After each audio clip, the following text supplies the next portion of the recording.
All right, guys. Before I get started, I want to give thanks and honor and glory to my Lord and Savior Jesus Christ. It's because of Him. He died on the cross for me, giving me the opportunity for eternal life. And if you don't know Jesus Christ, if you don't know and I believe that He died on the cross for you and accept Him as your Savior, I just want to tell you, it's never too late. It's only too late that day you die and you don't have that opportunity. But until you die, you have that opportunity by just accepting Him, accepting Jesus Christ as your Lord and Savior, and believing that He died on the cross for you. So right now, I just wanted to say thanks for. I just want to talk about forgiveness. So basically, guys, forgiveness is wonderful, but justification goes even deeper. You may have done something you shouldn't have done, and you can be forgiven for it. But justification removes the guilt. Okay, you are acquitted of your guilt as a sinner and made acceptable to God through faith in Jesus Christ. That's justification. All right, guys, thank you for allowing me to give that to you. We'll continue with our content, so thank you very much. All right, traders, so we're looking at the Bitcoin US dollar. Get ready to tell you about a couple things about far as trading with Ichimoku, price action, and support and resistance. All right, so we're going to look at this Bitcoin US dollar. You probably hear this fire extinguisher going off, the fire alarm, not the fire extinguisher. You probably hear this fire alarm going off in my house. And you know what? If you look at some of my first videos, this fire alarm seems to follow me everywhere I go. Because when I lived in a different house and I was making these older videos, all you can hear is that fire alarm going ding, ding, ding. Well, now you hear the same thing. So in this video, you probably heard it, and I moved, and that fire extinguisher is still following me around. So I'm gonna have to shoot that thing and get rid of it. But anyway, guys, so let's talk about this Bitcoin US dollar. A couple things I want to really discuss is price action, chart formations, chart patterns, and Ichimoku. So we'll discuss Ichimoku last because I like to first put the market in perspective just by looking at the price action and what's happening with the market. I want to understand the overall move, if there's a chart formation that I should be looking at, some kind of chart pattern. So that's what I want to do, and that's what I'm doing right now. So I just do that first, and I want to understand the market, okay? So I'm going to show you a couple things. So first of all, if you look at this, I see the market is in a descending triangle pattern because you have this upper resistance level and this lower support level on your chart. All right, now you may not have it on your chart, but you should, because this level down here at 7376.12 is very, very relevant, because look, it touched here, touched back here a couple of times back in June, okay, in May and June. Then even back here, September 2018, then back here you could see May 18, then back here April, back here February 18th, back here November 17th. That level is relevant. So you want to have it on your chart. You want to know it because other traders do know it. So you need to know it. It wouldn't be relevant if other traders didn't know it and weren't using it, because it wouldn't even be there. The market would break that level right away. It would never be a support and resistance level. And then the next thing is this upper level here. You probably don't know this level is there until at least this point right here. Maybe here you could start to figure it out, but here you should know for sure. And then you could see where the market, where you could extend the line even with nothing being there. So once you have these three levels here, you could really extend this all the way down here, and you would know that you're in a descending triangle pattern. All right, so where the market is now, a lot of traders probably jumped up in on this trade. This thing was moving high. Depending on where you jumped in, you're in big trouble. If you jumped in anywhere up in this point where the wick is, you're probably in big trouble if you didn't get out of the trade, because now you're going to have a hard time getting out of the trade if you're not out, and you're probably losing. All right, well, not probably, you are losing, but you probably have a chance to get it back, hopefully. I wouldn't want to hold on to trades like that. You want to be able to cut your losses and be able to let your winners run. Easier said than done. I know that, trust me. But the thing that I look at, guys, are these levels. So I'm always trading levels, support and resistance levels, basically. And these levels, like I say, could be anything. They could be horizontal support and resistance, as you see on my chart. They could be Fibonacci retracement levels. They could be pivot points. They could be moving averages, and I'm going to show you moving averages shortly here. But I want you to understand that what the price is doing right now, the price is bouncing off of this level and bouncing on this bottom level. I call these levels train stations because I trade at these levels. I get into the market at these levels. And I'm going to show you how I look at these levels. So when the market developed this level here, the third time I probably know for sure. Now, I'm showing you after the fact, but guys, I don't show this stuff after the fact. When I have my webinars, I show this before the fact because I'm showing my members what I believe could happen with the market at these support and resistance levels before the market even does it. I can't say, well, let's wait and see what happens and then I'll tell you what the market's doing. That's what I'm doing here for you guys right now, but I'm going to show you what we're going to see in the future. But I have to go back to look at the past history to show you what I'm looking at, because it's not something I say I did or I'm going to do. I've done it already, all right? And many traders will let you know that. So first of all, when the market comes to this level, you could see here, I'm using Williams percent R at the 5 period. This Williams percent R helps me because I'm trading at my train station. I get to that train station level. I could go down to the 4-hour time frame or stay on the daily. The 4-hour will get me in a little earlier than this, but staying on the daily time frame, you can see here, I put a sell stop at this point. Williams percent R breaks below -20 right here, right? This -20 level, loss of momentum. That's loss of upward momentum, starting to gain that downward momentum, and the market drops. You put your sell stop, the market triggers you. Your sell stop is put in at this point because this is where you broke below -20. Once you break below -20, boom, sell stop, then the market drops. All right, and that's a good sign for you. So even looking at these lower levels down here, like if I'm trading these support and resistance levels on the bottom. So once the market comes down to, let's go from here first. You could see where we are. I'm going to use this. We hit this support level, market drops, break above -80. We've lost downward momentum and we're gaining upward momentum. We put our sell stop above this level and the market triggers us into the trade. Now, this isn't, I can't give you something that works all the time, but I could give you high probability opportunities like this. So then again, the market comes down to our level, and then it's pretty hard to get this early because I think, let me see where this break was. This break was actually, I don't think it really broke -80 at this point.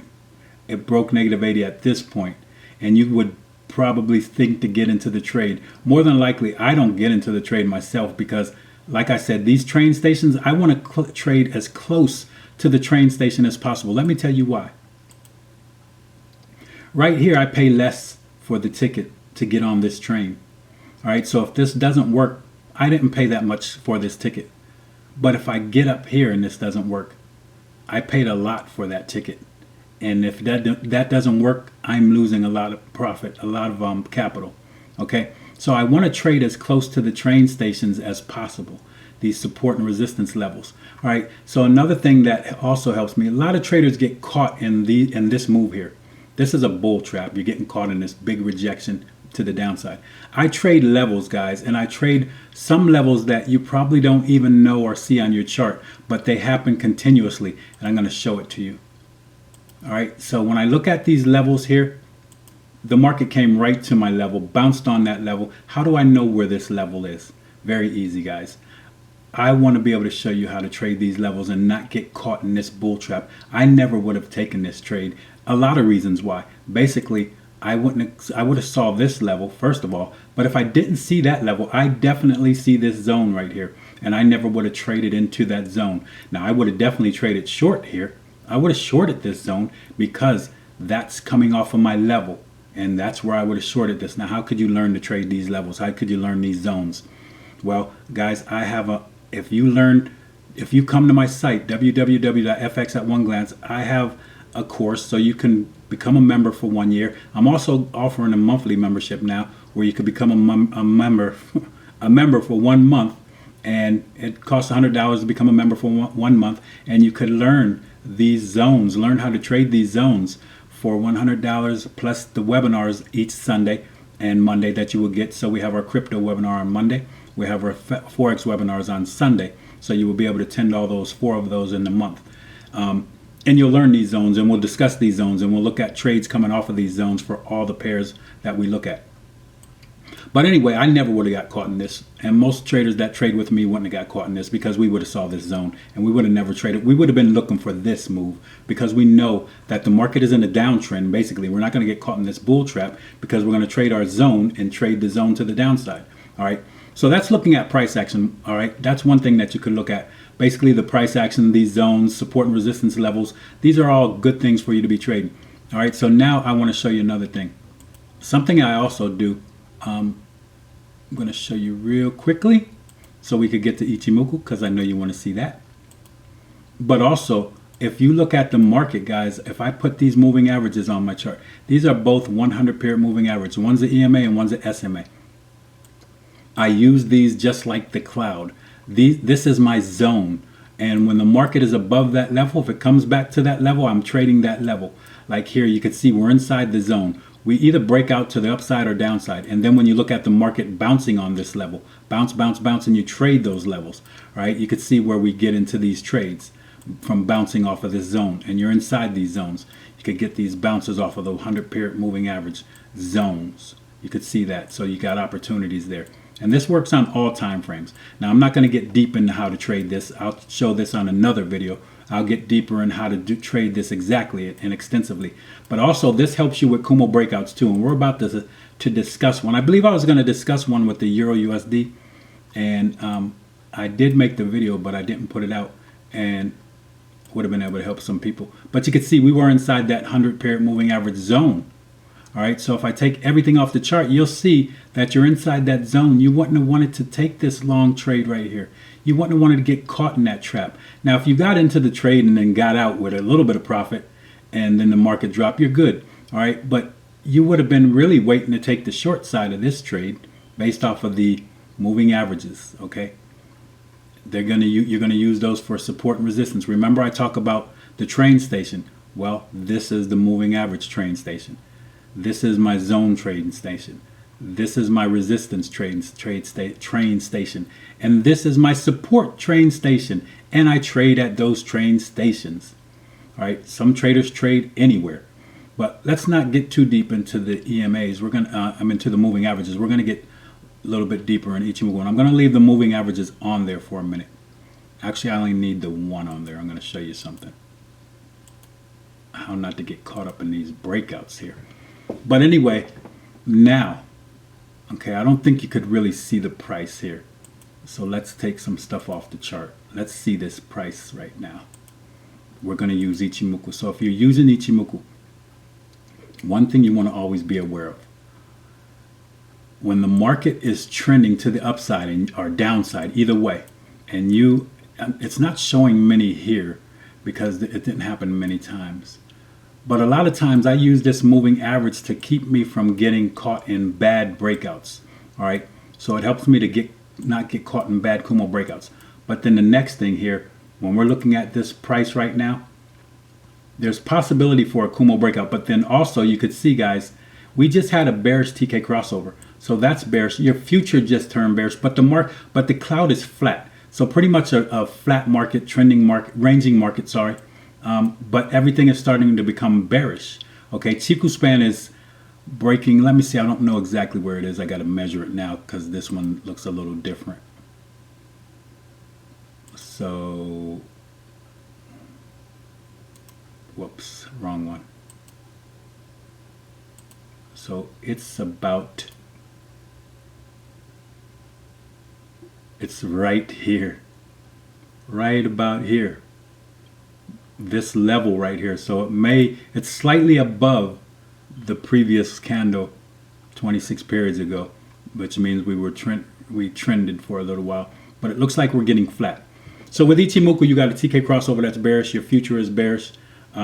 It's just turned bearish, but I think you're kind of flat here, so it doesn't really matter. Chiku span is bullish and price is irrelevant, okay, because it's inside this cloud. So I want to see price break outside of the cloud. If it breaks outside of this cloud, we're probably going to see the market get down to this level at 73.76.12. All right. But at this point, what you could wait for and look at is there's a possibility that you get a little bit of a retracement. So you could retrace back to Tenkan-sen or back to your Kijun-sen and then bounce and see the market drop to this level. Now we're breaking back above -80, which is a sign that we're gaining some momentum to the upside. Doesn't mean we're gaining big momentum to the upside, guys. It's just this one candle, as you can see right here. All right, and you can see another momentum here, and it didn't give you anything. So maybe we move back up to this Tinkinson because we bounce off of this level for trades to the downside or upside. Flat Kijinsen, flat as all get up. It's been flat for quite a while. This market has no momentum in it. You don't want to really be trading the market with no momentum. But you had that strong momentum right here when the market went to the upside here and broke, kind of looked like it was going to be a Kumo breakout. Again, you know how not to get caught in these false Kumo breakouts? If the angulation of your 100-period moving average is deep, is very steep, you're not going to probably break outside of the cloud. All right. So when you break the cloud and you see the 100-period moving average there, just realize you may not break it may not be a good Kumo breakout, and it's not an opportunity that you would want to take. All right. So now you'll see somewhere it does work. Let me show you what I'm exactly talking about. Like here, Kumo breakout, but I would have been wary of this. But see how the moving average is flatter. Here it's angled. When it's angled like that and you try to break out of the cloud, you're not getting there. Here it's flat, so it would have been a little bit different. And plus it bounced off of it once, and then the second attempt we broke through, we would have been good to take that trade. Now, when it's flat like that, it's a little easier to tell. But when you're angled like this, you're probably not going to see the breakout. So when you get a Kumo breakout, don't take it more than likely because it's not going to develop. And then finally, guys, let's see where we are today with this Ichimoku. So what I'm going to be looking at, guys, we could get a possible trade. Now, again, let me take Ichimoku off the chart and show you my zones again, because the market is at one of my zones, and a possibility that I'm going to show you what I'm thinking. The market's at this zone right here at a level, actually 8596.14. Kind of broke that level. Hold this level as maybe resistance. Now, I was looking at the level bouncing off of this level. Okay, I was looking at the bounce to come off of this level and move back to the upside, continue this move down. Continue this move up off of this level here. Now, if we put fibs on here, right, we're gonna be at about 61.8. Now, I don't need fibs on my chart ever because this 50% level is going to be Kijinsen all the time, most of the time, depending on your period, on how many candles you're back. But if you look at this, I'm looking at this level here, and I was looking for a long trade here. I put a buy stop here. The market didn't give it to me, broke this level. The buy stop's off the table now. All right, so what I'm looking at is either the market's going to hold this level as resistance and drop to the downside. If we fall farther, guys, we're going to fall down to this 73, 76 level. And it's not going to be immediate. It's going to be long term. We'll see it get down to that level. But with Ichimoku on here, it shows you if you break out of that cloud, you're all bearish right here. Everything's bearish. Probably going to see this market move closer down to this level. Now, since we do have resistance with price here and Chico span failing to break through here, we may see this thing not drop much lower than this point. All right, and then we'll be flat. We'll probably see the market flat a little bit and stay in this flat sideways move for a while. But if we break outside of the cloud, we're probably going to see this thing break down to 73, 76.12. Now, crossover here, future, price, Chico span, all of that. Okay. So I think that's it. I think I'm done here. Not much more that I want to talk about. Yeah, that's it. Got everything. I thought there was something else I wanted to really say. No,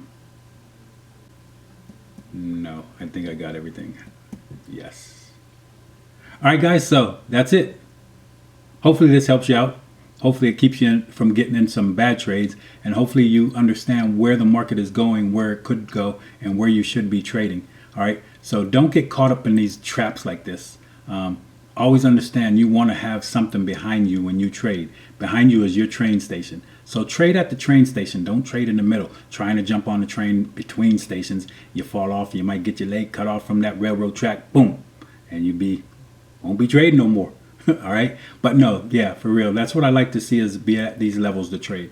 So our levels, again, you could even be Kijinsen. You could be Tinkinson.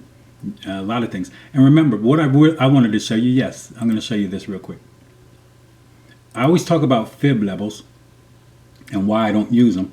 See this 50% level right here? That's where this Kijinsen is. All right, Kijinsen is 50% fib level. All right, so I don't need to know that because I already know what that 50% level is when I get a retracement. And I already know. That's why I don't have fibs on my chart. And then most of the time you're going to see a lot of times Kijinsen will be around that 38.2. Okay, so I don't really need to know that. I do need to know that 50 because that's a big level. And the one thing that shows you that is Kijinsen right here. That's the 50% fib retracement level of this move right here. Always going to be that 50% move, retracement move. So understand that. That's why I don't really use fibs or have them on my chart, because I already know where the 50 is, and that helps me a lot. All right. So I think I explained some stuff to you. Hopefully it helps you in your further trading. Hey, visit my site, www.fxatOneglance.com. And if you really like what I have over there, then think about becoming a member, monthly member. If you really like it, think about going for another month and another and another and another. All right. But guys, thank you very much. Appreciate you guys. Till next time, have a great one. God bless.